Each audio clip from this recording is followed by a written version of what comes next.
ఇప్పుడు మన ముందు వచ్చింది ఒక సార్ని ఇంటర్వ్యూ చేస్తాను అనమాట. రీసెంట్గానే టీచర్ జాబ్ కొట్టి ఆయన అనుభవాలు అనమాట మనం తెలుసుకునే ప్రయత్నం చేద్దాం. Okay, hi sir. Hi sir, నమస్తే. చెప్పండి సార్. యాక్చువల్గా మీ పేరుతో పాటు మీ కుటుంబ సభ్యుల గురించి మీరు ఒకసారి చెప్తే మా శ్రోతలు వింటారు. ఓకే, తప్పకుండా.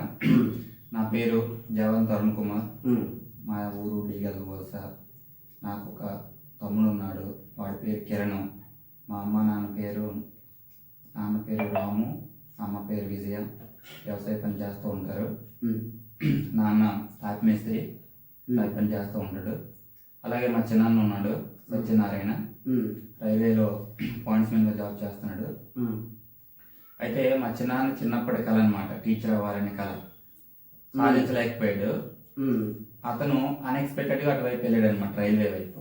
ఓకే, అక్కడ నేను ఇన్స్పైర్ అయ్యాను అనమాట. ఓకే, మా ఊరు సాధించలేకపోయాడు, నేను ఎలాగైనా సరే ఇటువైపు ఈ ఫీల్డ్లో నేను వెళ్ళాలి అని. అయితే అన్ఎక్స్పెక్టెడ్గా ఆ ఫీల్డ్ వైపు వెళ్ళలేకపోయాను. నేను అనుకోని ఫీల్డ్ వైపు వెళ్ళాల్సి వచ్చింది.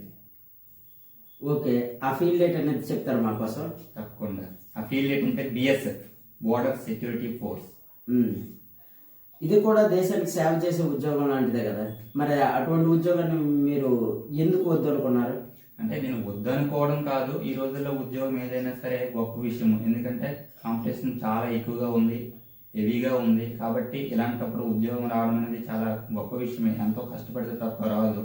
బట్ ఏంటంటే నాకు అక్కడ ఆ ఉద్యోగం చేస్తే, బోర్డర్ సెక్యూరిటీ ఫోర్స్ అంటే మనం ఆ ఉద్యోగం చేస్తే మన ఫ్యామిలీకి మాత్రమే మనం ఇన్కమ్ అందించగలం, లేదా దేశానికి రక్షణగా ఉండగలం. ఓకే, కానీ ఈ టీచింగ్ ఫీల్డ్లో వస్తే మనం ఒక క్లాస్కి వెళ్ళగలిగితే క్లాస్లో 30 మంది ఉంటారు. మనం చెప్పే క్లాస్ వల్ల 30 మంది విద్యార్థుల యొక్క జీవితాలని మనం మార్చగలం మన యొక్క క్లాసులతో అని చెప్పి నేను ఈ ఫీల్డ్ వైపు రావడం జరిగింది.